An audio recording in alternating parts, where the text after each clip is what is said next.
Hello my dears, how are you all? So it's been more than a month, right? We couldn't take classes and I think you all are doing well and doing your preparation very well. Okay, I hope so. Anyway, we can continue our classes from today onwards. Okay.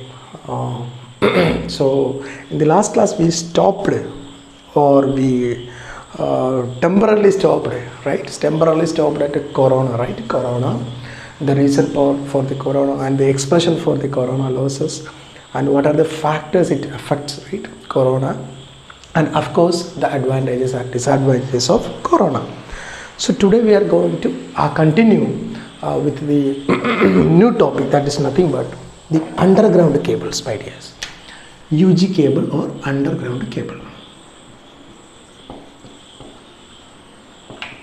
Underground cables. So up to the last class we dealt with the what overhead transmission and its characteristics, its what transmission line parameter, right? ABCD parameter, etc. The performance of the transmission lines, corona, etc., insulators and all. So now we are moving to what underground cable. It's very important for technical examination point of view.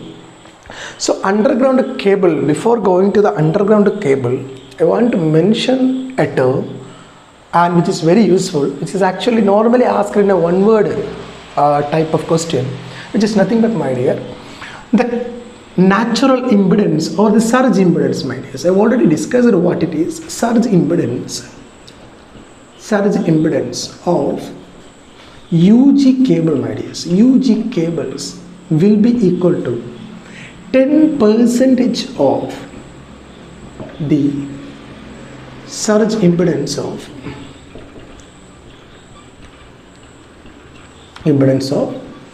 overhead transmission line.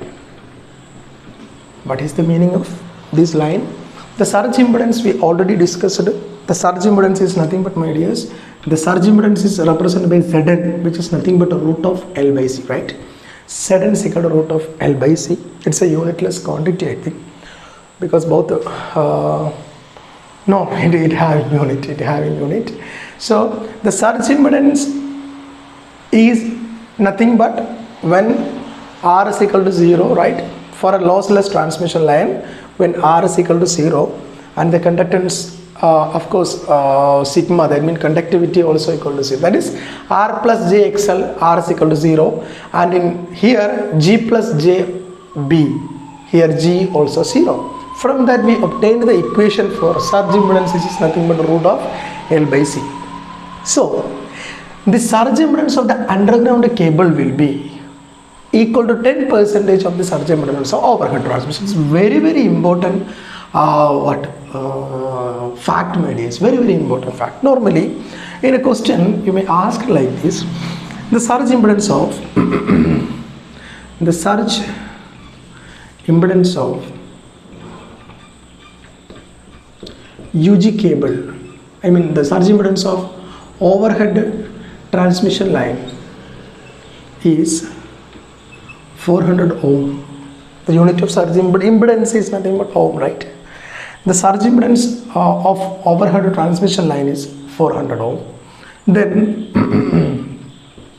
what will be the surge impedance of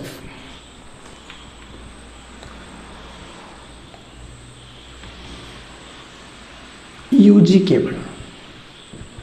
What will be the surge impedance of UG cable? Usually this type of question may be seen in the competitive type of examination. So the answer is nothing but, my dear, answer is nothing but surge impedance of UG equal to 400 into 10 by 100, which is nothing but, my dear, 40 ohm. This is a very important question, as well as very important in terms of what examination point of view. So please note this. Okay, please note this. So again, come back to the underground cable, my dears. Underground cable. Did you note this? Did you note this, my dears? All of you All of you noted this? Okay, so come back to the UG cable concept. So underground cable is nothing but the cable underlying or the cable beneath earth, right? The cable or the transmission of power in underground or via underground system is called the underground cable. It is called the underground transmission or underground cable. So the underground cable also classified as low voltage, high voltage, right? Super tension, right? I will explain that also. So classification of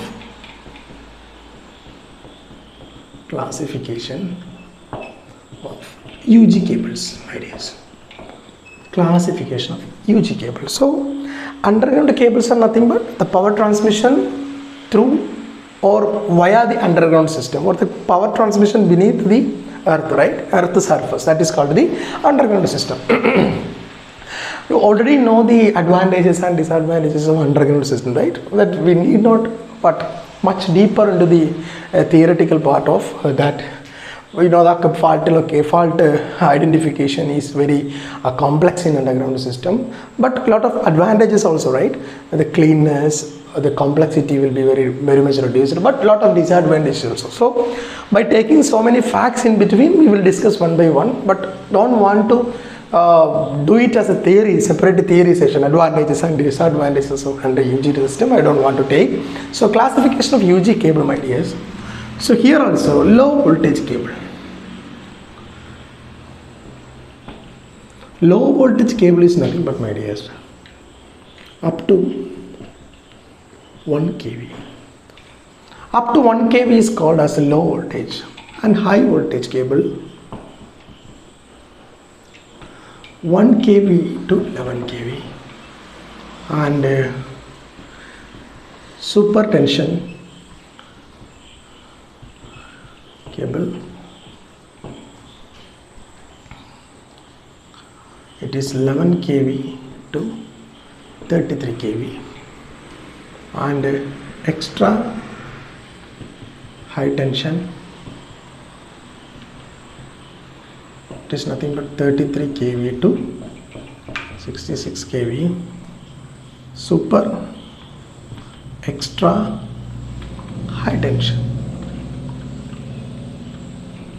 it is nothing but, my dear, 36 kV to 132 kV. Just remember this margin, my dears, because there is a chance of asking in examination as a one-word question, what is the range of super extra high tension or extra high tension or super tension cable, etc., right? There will be a confusion, right? We might have a think that extra high tension, more than that, is actually the super tension, but it is wrong. Actually super tension, and after that only extra high tension. Okay, super tension or simply high tension, that also same, right? High tension or super tension, both are same, or extra high tension or super extra high tension. So this margin you have to remember all the time. Okay, we will not remember all the time, we can't, because we are all human being. We can't remember after 1 week. If you ask me, then definitely I will forget this. Okay, just 2-3 days of examination, you can revise this. These numbers now is easily forgettable. I know that, because I am also a student now, so I know this fact.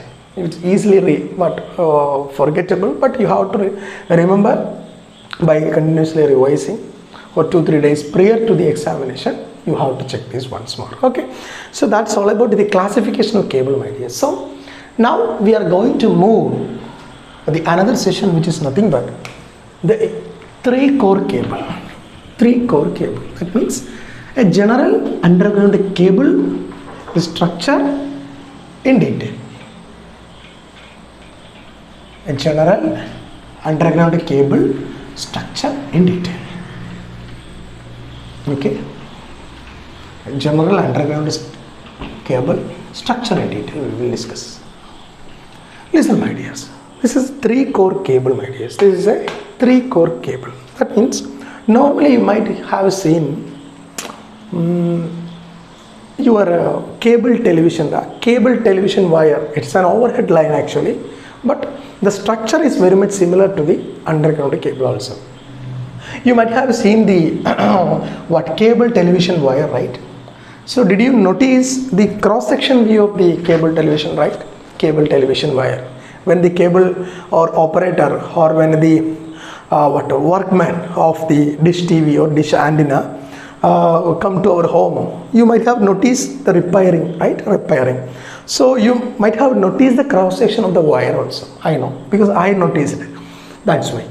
So this is the general structure of a 3-core underground cable, my dears. 3-core underground cable. 3 core means nothing but 3 conductors are there. 3 conductors are there. 3 conductors are there. And see, let's discuss one by one. This is nothing but a copper conductor.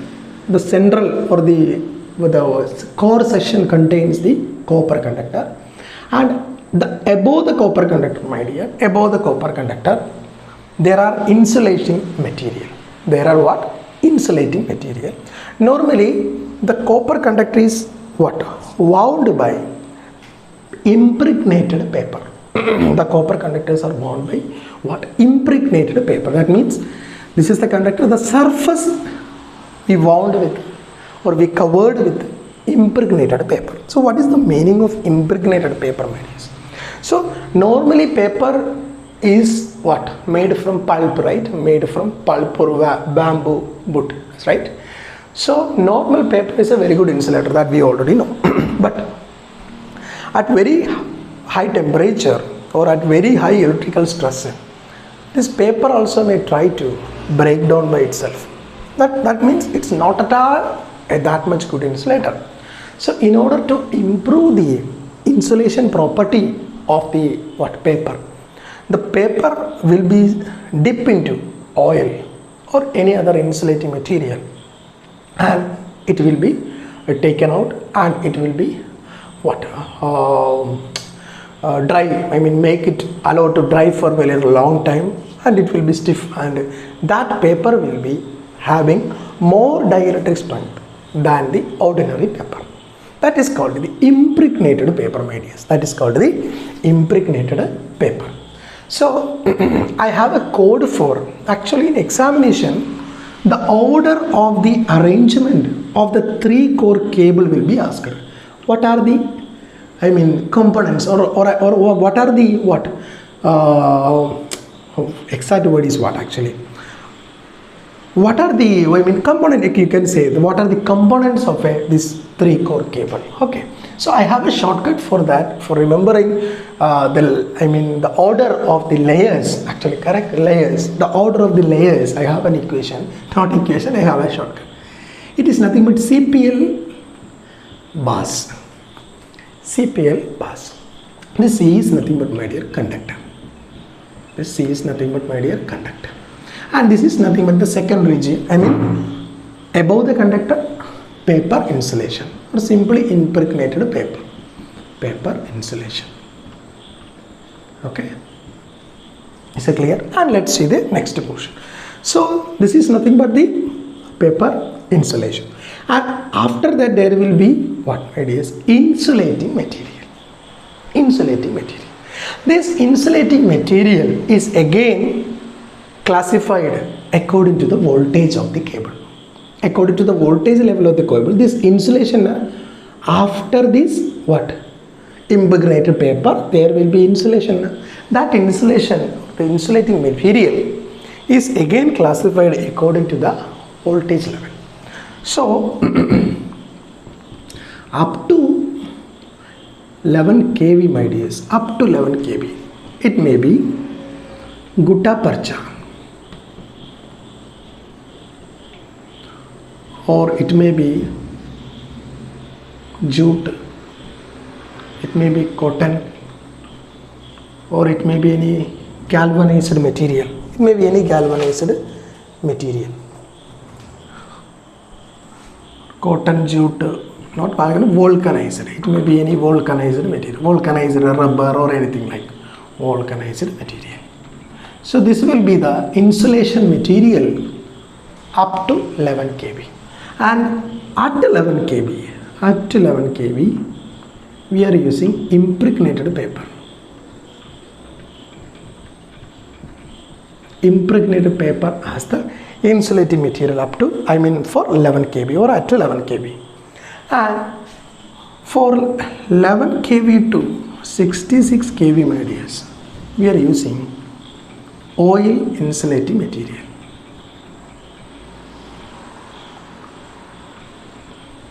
We are using oil as the insulating material, transformer oil or anything. No? That type of oil is used as the insulating material. That means this layer, right? This portion is oil.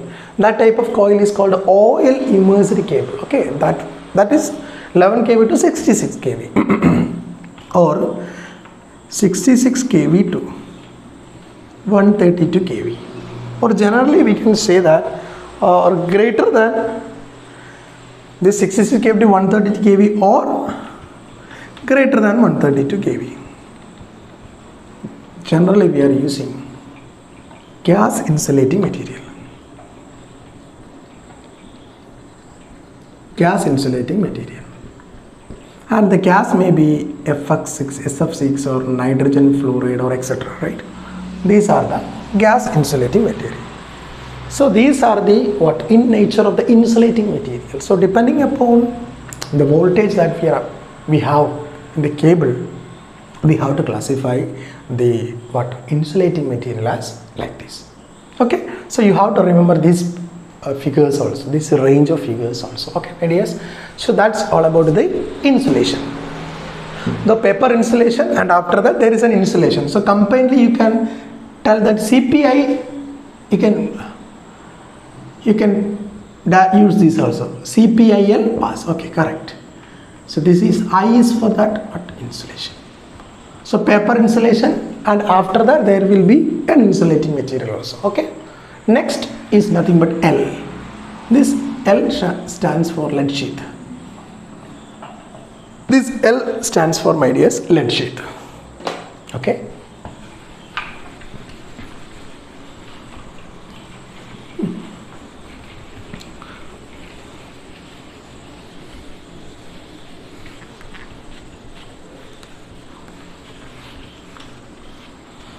The whiteboard is not at all that much cooperative, right?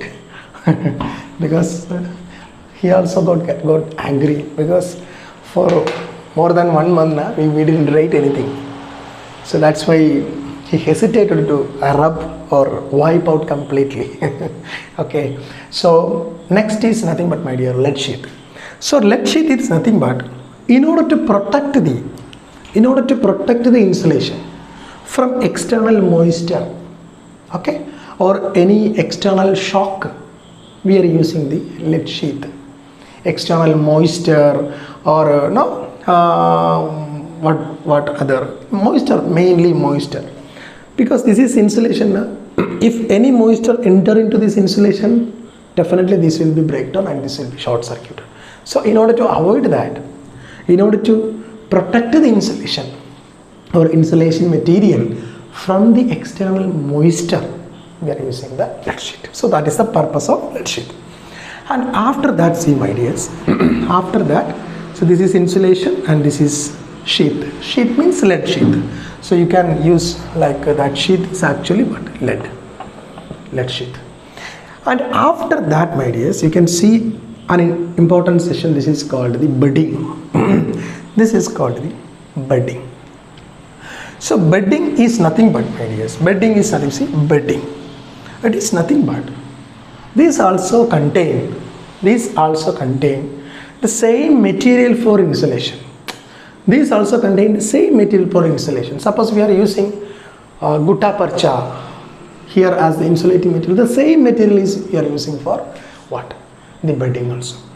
The purpose of bedding is nothing but in order to protect the lead sheath from the mechanical injury.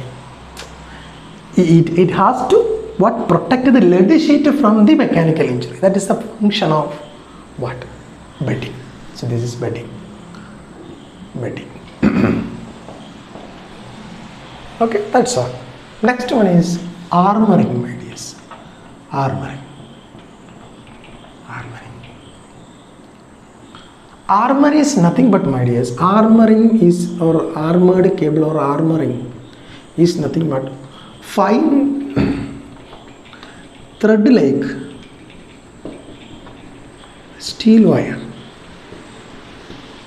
I already told you na, in Dish TV, in our DTH or Dish TV, you might have noticed that armoring, that means the outer cover, inside the outer cover, when the operator removes or cut the wire, you might have seen a fine thread like a strip of wires, right? Strip of wire which is made up of steel. That is called the armoring. So what is the function of the armor? What is the function of armor, my dears? This armoring is nothing but it is used to protect the bedding. Bedding is used to protect the lead sheath. Armoring is used to protect the bedding. That means the bedding means it also an insulating material now. So that should be properly protected from the mechanical injury from outside, because these underground cables now, my dear, 100 times more than stresses will be there in underground cable, because in overhead cable there will not be that much stresses, because it is so many factors are there. But compared to the underground cable now, in underground cable the stress is very high. For every millimeter increase there will be the variation, huge variation of stress in underground cable. So in order to protect the bedding from the mechanical injury from external sources, we are using the armoring. So armor is nothing but fine thread like steel wires, which is completely covering the bedding, is called the armoring. Okay, and after that again we are using the my dear, serving. So serving also contain material like jute, cotton, etc. that serve the part of serving. So serving, the purpose of serving is nothing but it is actually act as a mechanical cushion.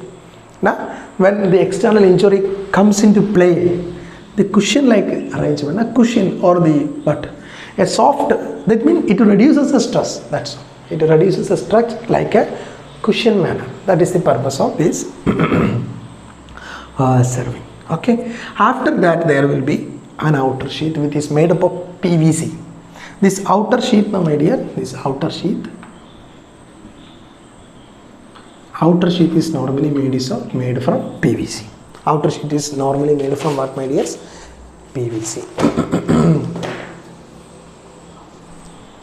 Okay.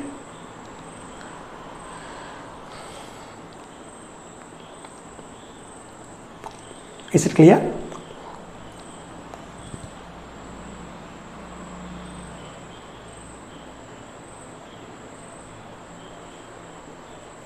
And in serving also now the same material which is used for bedding. This serving material. This serving is same as that of this material. I mean this insulation, these all are same insulation, same type of insulation we are using. Okay. So that's all about the 3-core cable. That means underground cable structure. It's all about the underground cable structure. Okay. And very low voltage cable, my dears, the armoring will not be there. For very low voltage cable,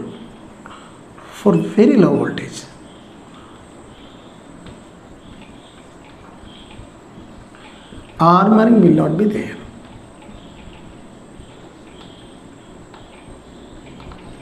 Armoring will not be there.